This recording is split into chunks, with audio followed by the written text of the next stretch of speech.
সারা বিশ্বে মুসলমানদেরকে যেভাবে নির্যাতন করছে, ইহুদি থেকে শুরু করে সবাই আমাদের ধর্মকে কেন্দ্র করে যদি রাজনীতি হয়, সব কিছু ধর্মের মধ্যেই কিন্তু রাজনীতি হচ্ছে। সো মুসলমানদেরকে তারা ভয় পায় এবং সেই জন্য তারা চায় যে পৃথিবীর বুক থেকে মুসলমানকে নিশ্চিহ্ন করে দেবে, কিন্তু এটা এত সহজে পারবে না। আজকে গাজায় যা হচ্ছে দেখেন, বিশ্ব মানবতার কথা তারা বলছে, কিন্তু মানবতা আজকে কোথায়?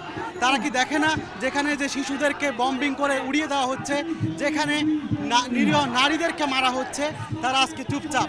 একটি লোকালয়কে একদম শেষ করে দেওয়া হয়েছে, তাহলে আজকে মানবতার কথা বলা হয়, তারা চুপ কেন? এই চুপ থাকাটা কোনোভাবেই কাম্য নয়। আমরা যে বাংলাদেশি, আমরা এটাকে সমর্থন করি না, আমরা নিন্দা জানাই। একজন নাগরিক হিসেবে, পৃথিবীর বাসিন্দা হিসেবে সবাইকে ঘৃণা জানাতে হবে, নিন্দা জানাতে হবে, প্রতিবাদ করতে হবে।